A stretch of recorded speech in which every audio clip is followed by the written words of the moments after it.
Control దగ్గర అంటే ఇది జరిగి 10 years అవుతుంది. కానీ ఇప్పుడు లారీ వాళ్ళు ప్రతి ఒక్కరూ డ్రింక్ చేసి డ్రైవ్ చేస్తున్నారు. ఇంకొకటి ఏం చెప్పాలంటే మనం ఇంకోటి ఏంటంటే పొద్దున్నే వాళ్ళు డ్రైవింగ్ అనేది చెయ్యకూడదు. కొంతమంది నిద్రలో ఉంటారు, అవునా కాదా? అంటే అలాంటప్పుడు ఏం చేయాలంటే వాళ్ళు రెస్ట్ తీసుకోవాలి.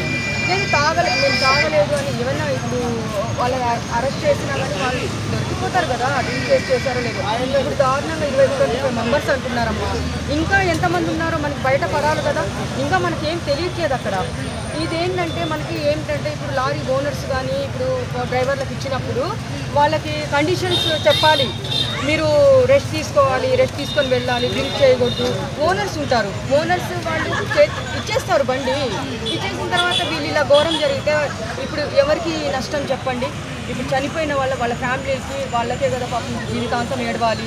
అలాంటప్పుడు వీళ్ళు ఎలా జాగ్రత్తలు తీసుకోవాలంటే నేను ఒకటే చెప్తున్నాను, మీరు నిద్ర వస్తే ఒక పక్కన సైడ్కి ఆపుకొని నిద్ర ఒక 2-3 hours నిద్రపోయేసి ఎర్లీ మార్నింగ్ అనేది ఎప్పుడు డ్రైవ్ చేయొద్దు.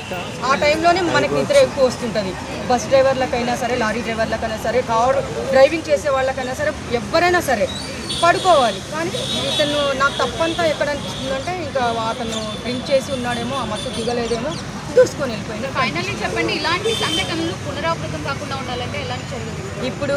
ఇప్పుడు ఇలాంటి చర్యలు తీసుకోవాలంటే ఏం చేయాలంటే first of all lorry owners conditions పెట్టాలి.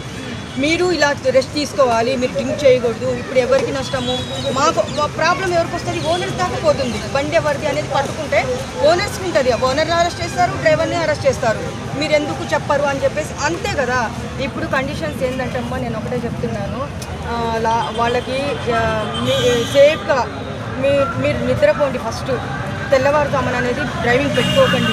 నైట్ ఎక్కడైనా మీకు నిద్ర అనిపిస్తే మీరు ఆపుకోండి. ఒక సైడ్ హైవేలు ఉన్నాయి కదా, పక్కన ఆపుకొని పడుకోండి.